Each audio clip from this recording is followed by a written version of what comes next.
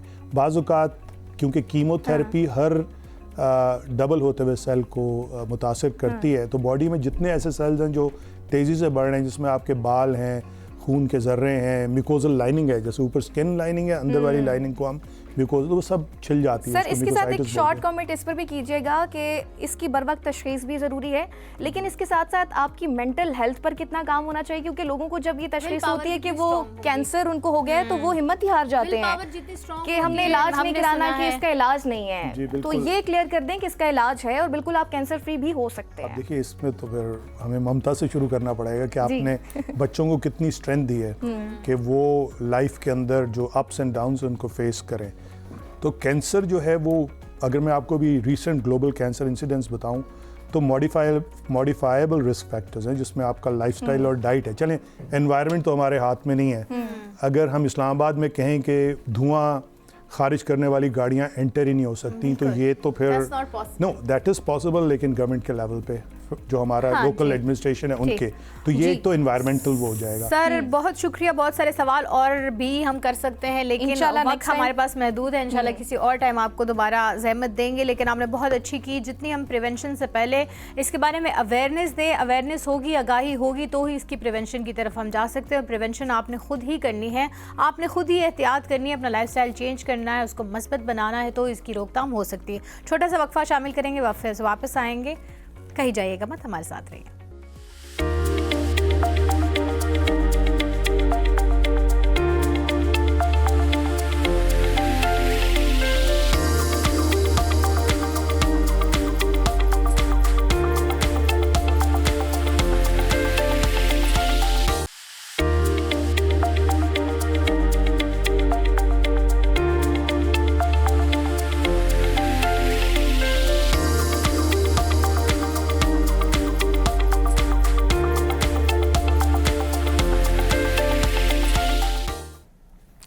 Welcome back ناظرین, ایک بار پھر سے آپ کو کہیں گے خوش آمدید. اور نیکسٹ سیگمنٹ کی جانب بڑھیں گے, بات کریں گے شب برات کے حوالے سے. اور شب برات اسلامی کیلنڈر کی ایک بابرکت رات ہے جو 15 شعبان کو منائی جاتی ہے. اس رات کو رحمت, مغفرت اور بخشش کی رات بھی کہا جاتا ہے. مسلمان عبادت کرتے ہیں, نوافل ادا کرتے ہیں, روزہ رکھتے ہیں اور تلاوت قرآن پاک کی جاتی ہے, دعائیں مانگی جاتی ہیں, کیونکہ کہا جاتا ہے کہ اس رات کی بڑی فضیلت ہے, بخشش کی رات ہے اور اس میں آپ کی تقدیر کا بھی فیصلہ ہو سکتا ہے. روایت کے مطابق اس شب اللہ تعالیٰ نے بے پناہ رحمت کے ساتھ بندوں کی طرف متوجہ ہوتا ہے اور سچے دل سے توبہ کرنے والوں کی مغفرت فرمائی جاتی ہے. شب برات میں مرحومین کے لیے بھی دعا کرنا, زندگی کے اعمال کا محاسبہ کرنا اور آئندہ کے لیے نیک ارادے کرنا نہایت فضیلت رکھتا ہے. اور اس حوالے سے جو ہے لوگ روزہ بھی رکھتے ہیں, روزے کی بڑی فضیلت ہے, وہ بھی آگے چل کے ہم جانیں گے. اور ویسے تو ایمان میرے خیال سے یہ ساری چیزیں ہمیں ویسے بھی اپنی زندگی میں متواتر کرنی چاہیے. ہمیں ڈیلی کی بیسس پہ بھی نماز, روزہ, حج, زکوٰۃ, ان سب چیزوں کی ہی تعلیمات دی جاتی ہے, ہمیں یہ رکھنی ہی چاہیے. لیکن اس دن کا اہتمام خاص طور پر کیا جاتا ہے اور کرنا بھی چاہیے. جتنی مقدس راتیں ہوتی ہیں ان کا اہتمام خاص طور پر کیا جاتا ہے. ایون میرے سننے میں یہ بھی آیا ہے کہ بہت سارے لوگ اس دن اگر گھر پہ بھی کھانا کھاتے ہیں تو وہ اچھا کھانا بنا کے اس کو ایک پرمسرت طریقے سے بیٹھ کے انجوائے کرتے ہیں اور بناتے ہیں, کیونکہ یہ بھی ایک طرح کی خوشی ہوتی ہے. اور اسی پر بات کرنے کے لیے ہمارے ساتھ موجود ہیں ایک بہت ہی ماہر تجربہ کار, تقریباً 17 سال کا ان کا وسیع ایکسپیرینس ہے. کینیڈین انٹرنیشنل ڈیولپمنٹ ایجنسی, آغا خان ڈیولپمنٹ نیٹ ورک, اقوام متحدہ ہو جائے یا ورلڈ بینک جیسے ادارے ہو جائیں, ان کے ساتھ بھی اپنے خدمات سر انجام دے چکے ہیں. اس وقت وہ سیرت انٹرنیشنل کی قیادت کر رہے ہیں, نپا اور پاکستان انسٹیٹیوٹ مینجمنٹ کی میں وزٹنگ فیکلٹی کے طور پر بھی وابستہ ہیں. سو اس رات پہ ہم نے ایسی بات کرنے کے لیے ایسی شخصیت کو دعوت دی ہے جو ہمیں پورے طریقے سے یہ بتائیں کہ اس رات کی کیا مقدس باتیں ہیں اور کیا ہمیں کرنا چاہیے. ویلکم کرتے ہیں سیٹ اسامہ جے چترالی صاحب کو. السلام علیکم سر. وعلیکم السلام. بہت شکریہ سر آپ کی تشریف آوری کا. سر شب برات کی بات ہو رہی ہے, اسلامی کیلنڈر کے مطابق 14ویں کی رات کو یہ منایا جاتا ہے. اس رات کی مقدس کے بارے میں بتائیں کہ کتنی مقدس یہ رات ہے اور اس دن ہمیں کیا اہتمام کرنے چاہیے. الحمدللہ والصلاۃ والسلام علی رسول اللہ, اما بعد. اچھا, جیسے آپ نے کہا کہ کیونکہ جو لیونر کیلنڈر کے مطابق 15 کی رات، کیونکہ ہم جو اسلامی کیلنڈر کے حساب سے دیکھتے ہیں وہ جیسے کہتے ہیں مغرب سے ٹائم شروع ہو جاتا ہے ہمارا. سو یعنی کل کی گریگورین کیلنڈر کے حساب سے ڈیفینیٹلی اسی دن کے جیسے کہتے ہیں، کیونکہ وہ سورج کے ساتھ چلتے ہیں، ہم چاند کے ساتھ. لیکن یہ کنفیوژن ہے لوگوں میں. ہاں رہتی ہے، اور اس میں یہ ہے کہ ڈیفینیٹلی جب آپ ہیبیچولی جیسے کہتے ہیں نا ایک ہمارے ابھی جیسے کہتے ہیں آپ عرب میں بھی چلے جائیں وہاں بھی یوزلی جو کیلنڈر ہے وہ گریگورین کیلنڈر ہی دنیا میں یوز ہو رہا ہے. پہلے جو ہے وہ ہجری کیلنڈر تھا. ابھی ایون یہاں تک کہ ہم جیسے بچوں کو بھی نا کبھی بتائیں اچھا 2 ہجری کا واقعہ 3 ہجری، وہ اس کو ریلیٹ نہیں کر پاتے. ہم جیسے بتاتے ہیں اچھا 577 AD یا اس طرح کہیں تو بچے ریلیٹ کر جاتے ہیں. تو یہ ہوتا ہے دنیا میں. تو بیسیکلی اس رات کے بارے میں جتنی بھی روایت ہیں ان کی جو کیٹیگری ہے وہ ویک ہی بیسیکلی ہے. لیکن اسکالرز یہ کہتے ہیں کہ جب اتنی جیسے کہتے ہیں نا کنٹینیوس ہمیں نریشنز مل رہی ہوں، ٹھیک ہے، روایات ہوں اور وہ ضعیف بے شک ہوں، ٹھیک ہے، لیکن وہ اتنی زیادہ اس پہ جو ہے ہمیں نریشنز مل رہی ہوں تو وہ ہم اسے ایک کیٹیگری کو نام دیتے ہیں حسن لغیرہ، کہ مطلب اس کو ایک اچھے درجے میں پریکٹس کے طور پہ کیا جا سکتا ہے. اور علماء کہتے ہیں کہ ضعیف حدیث بھی ہو تو عمل اس لیے اس غرض سے کر لینا چاہیے کہ کہیں انسان سے وہ مس نہ ہو جائے. ٹھیک ہے، ڈیفینیٹلی ہو سکتا ہے وہ ہم تک نریشن پہنچتے ہوئے بیچ میں 1-2 لوگ مس ہو گئے ہوں یا ان کی کیٹیگوریکلی ڈیفینیشن صحیح نہ ہوئی ہو. لیکن میرے خیال سے تو ہر رات ہی اللہ تعالیٰ تو کہنا وقال ربکم ادعونی استجب لکم، ٹھیک ہے، اور رسول اللہ صلی اللہ علیہ وسلم کو تو خاص کہا کہ وَمِنَ اللَّيْلِ فَتَهَجَّدْ بِهِ نَافِلَةً لَكَ، کہ اپنی رات میں سے کچھ حصہ جو ہے ہمارے سامنے کھڑے ہوا کرو. وہ تو ہے. لیکن اس رات کے بارے میں عائشہ رضی اللہ عنہ کی ایک حدیث ملتی ہے کہ آپ صلی اللہ علیہ وسلم نکلے، بقیع میں گئے، واپس آئے تو عائشہ نے پوچھا آپ ایسے گئے؟ تو انہوں نے کہا کہ یہ وہ رات ہے کہ اللہ تعالیٰ اس میں اس طرح سے جتنی بنی کلب کی بکریاں جتنے ان کے بال ہیں اللہ تعالیٰ اتنے لوگوں کے جو ہے نا گناہ معاف کر دیتے ہیں. تو اس میں یہ ہے کہ اس کو لیلۃ البراء اس لیے بھی کہا گیا، ایک رات ہے. لیکن ہاں جو ہمارے ہاں جس طرح سے مجھے ایسا لگتا ہے ساؤتھ ایشین کنٹریز میں نا ہم عبادت سے زیادہ زور حلوہ پوڑی ہاں اہتمام پہ، مطلب عبادات پہ ہمارا اتنا زور نہیں ہوتا، ٹھیک ہے. ہمارا ہوتا ہے اچھا مسجد کو سجا دیں، لیکن مسجد آباد کرنے پہ زور نہیں ہوتا، ٹھیک ہے، کیونکہ we are the easy going people, مجھے ایسا لگتا ہے. تو میرے خیال سے رسول اللہ صلی اللہ علیہ وسلم کو اگر دیکھا جائے تو رسول اللہ صلی اللہ علیہ وسلم نے کہا کہ انسان شعبان کا مہینہ پائے اور اس میں غافل رہے. میں تو ایسا مطلب رسول اللہ صلی اللہ علیہ وسلم نے کہا کہ میں تو یہی چاہوں گا کہ میرے پر جو ہے شعبان میں موت کی حالت آ جائے اور میں روزے سے ہوں. رسول اللہ صلی اللہ علیہ وسلم جو ہے وہ نوافل روزے کبھی بھی اتنے نہیں رکھتے تھے جتنے شعبان میں رکھتے تھے. تو میرے خیال سے جو اہتمام ہے جہاں پہ اس کا ہے تو آپ نے اگر کیا ہے بہت بہترین ہے. ہر رات کو اور اسی مینیفیسٹیشن کے ساتھ کرنا چاہیے کہ جیسی اس رات کے ساتھ ہے ہر رات ہماری ایسی ہی ہونی چاہیے. اور رسول اللہ صلی اللہ علیہ وسلم کی اگر آپ لیلۃ القدر دیکھ لیں یا رسول اللہ صلی اللہ علیہ وسلم کی روزانہ کی رات دیکھ لیں آپ کو ایک جیسی ملے گی، کیونکہ رسول اللہ صلی اللہ علیہ وسلم اپنا کوئی بھی رات کا حصہ 3 حصوں میں آپ صلی اللہ علیہ وسلم اپنی رات کو رکھتے تھے. ایک اپنی رسول اللہ صلی اللہ علیہ وسلم کی 3 طرح سے آتا ہے. فرسٹ وہ گھر آتے تھے تو وائف کے ساتھ تھوڑا ٹائم اسپینڈ کرنا، دین نفل پڑھنا اور پھر سو جانا. یا ایسے ہوتا تھا کہ آئے نفل پڑھے، بیگم سے جو ہے وہ گپ شپ کی، پھر سو گئے. تو آپ صلی اللہ علیہ وسلم کا جو ہے یہ تواتر، یعنی رات کا ایک حصہ 3 جیسے کہتے ہیں نا 3 پورشنز میں نائٹ کو ڈیوائڈ کرتے تھے. تو یہ اسی طرح سے اس رات کا بھی جو ہمیں بھی، اور علماء بھی اسکالر ایگری کرتے ہیں کہ بارات کی رات بھی ایسا ہی ہوگا.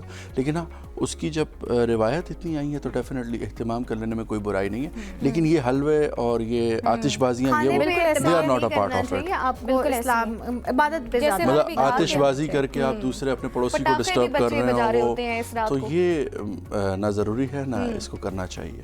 اچھا اسامہ صاحب، آپ نے بالکل اس رات کی فضیلت کے بارے میں بات کی، اہمیت کے بارے میں بات کی. ایک مسکنسیپشن شاید یہ بھی ہے کہ اس رات جو ہے وہ رزق کا فیصلہ بھی کر دیا جائے گا، آپ کی مغفرت تو اوبیسلی ہوگی، لیکن وہ جو ایک ہے کہ جی موت کا بھی اس رات ہی فیصلہ ہونا ہے کہ لکیریں بدلتی ہیں، لکیریں بدل جاتی ہیں. کہتے ہیں جی تقدیر دوبارہ لکھی جاتی ہے اس دن. اگر آپ نے کوئی ایسی چیز لکھوانی ہے، ایسے بھی بہت سارے لوگوں کا ماننا ہے، میں بہت سارے ایسے لوگوں سے ملی ہوں. اصل میں دیکھیں یہ چیزیں وہ ہیں کہ آپ خود سے نا وہ میں اس کو اس طرح کہتا ہوں، اسلام کو اپنی طرف خود حضرت ہی جیسے بنا حضرت دیا. موسیٰ علیہ السلام کے ہاں وہ آپ کو ہو کہ سورہ بقرہ میں جس وجہ سے اس کا نام بھی بقرہ ہے کہ وہ ایک بندہ قتل ہو گیا اور وہ الزام دوسرے قبیلے پر لگ گیا.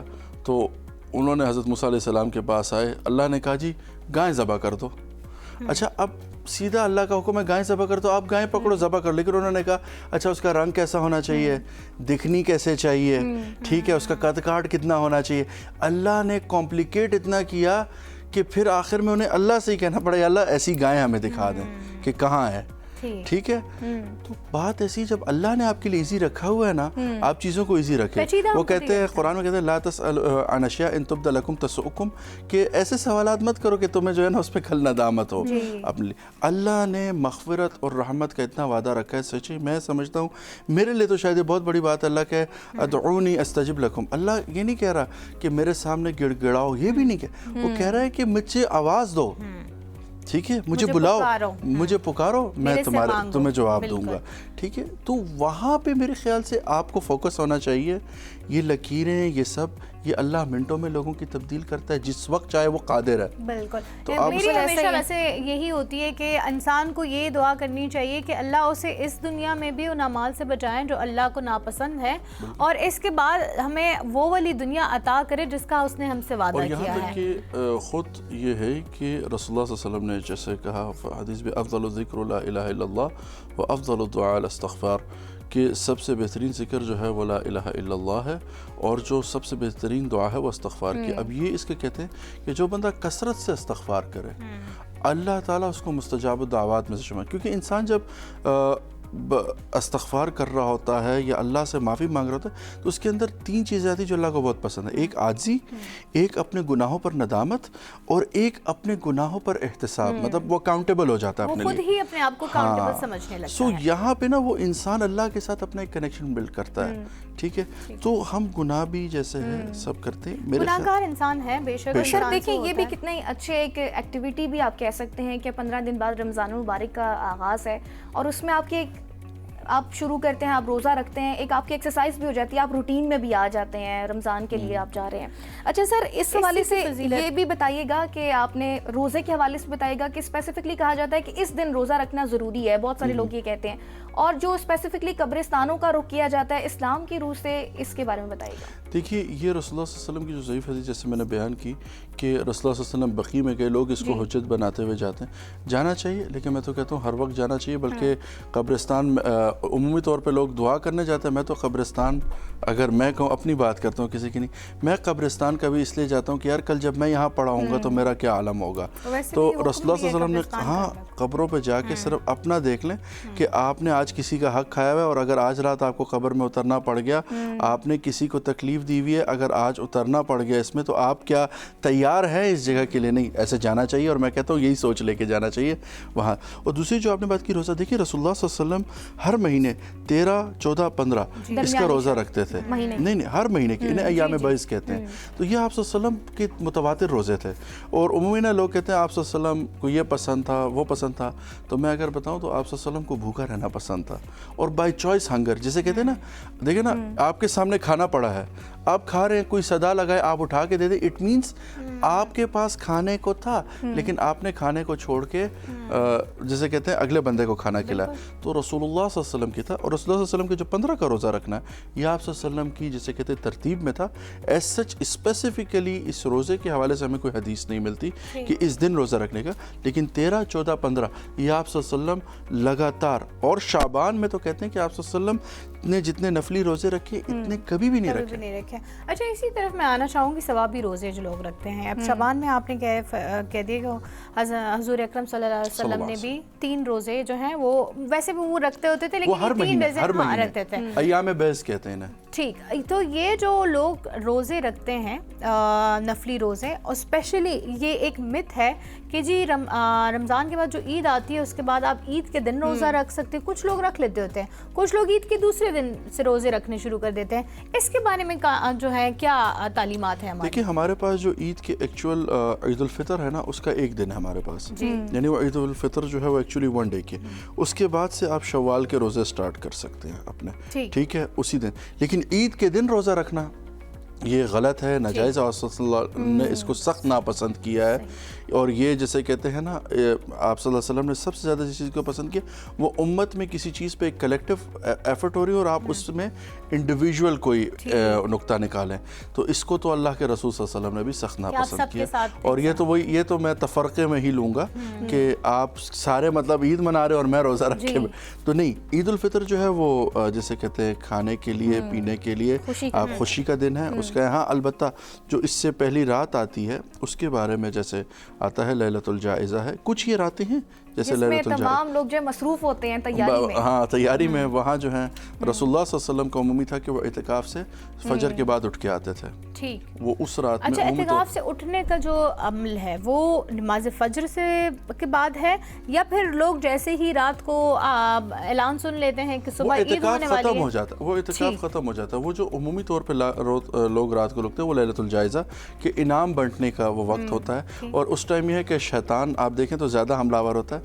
ہم زیادہ اگر آپ دیکھیں تو اچھا آپ اب دیکھیے گا کہ اس ٹائم پہ ویسے روڈیں آپ کو خالی ملتی ہوں گی لیکن ان دوز ڈیز میں کہتا ہوں پتہ نہیں عجیب جیسے آخری راتوں کا آپ صلی اللہ علیہ وسلم نے اہتمام کیا تھا راتوں کا اس میں آپ دیکھیں گے لوگ بازار میں. تو میں صرف یہ آپ کے پروگرام کے توسط سے کہوں گا کہ اپنے وقت کو قیمتی بنائے. رمضان آ رہا ہے. ہاں یہ جو 15 دن ہے اس میں چھوٹی چھوٹی ہیبٹس ڈیولپ کرنا شروع کر دیں تاکہ رمضان آپ کے لیے آسان ہو جائے. اور اس میں نفلی روزے جیسے پیر جمعرات کا ہی رکھنا شروع کر دیں. ٹھیک ہے. اچھا یہ لیلۃ القدر کے بارے میں اسلامی تعلیمات ہماری کیا کہتی ہیں؟ دیکھیں لیلۃ القدر کے بارے میں تو اللہ نے قرآن میں کہا نا انا انزلناہ فی لیلۃ القدر. ٹھیک ہے. وما ادراک ما لیلۃ. مطلب اس کا تو اللہ نے خود بتایا کہ بھائی فرشتے زمین پر اتارے جاتے ہیں.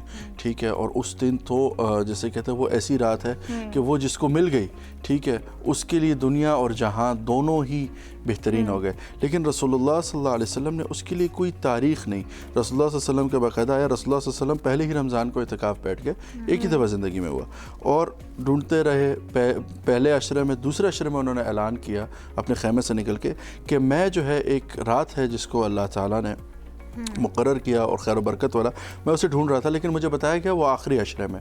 اور یہاں تک کہ رسول اللہ صلی اللہ علیہ وسلم کی ایک حدیث اور جیسے کہتے ہیں وہ جیسے کہتے ہیں اس کی اوتھینٹسٹی بھی ہے کہ آپ صلی اللہ علیہ وسلم نے کہا کہ مجھے لیلۃ القدر دکھائی جا رہی تھی لیکن دو لوگوں کے لڑنے کی وجہ سے مجھے جو ہے وہ میں اس کو نہیں دیکھ سکا.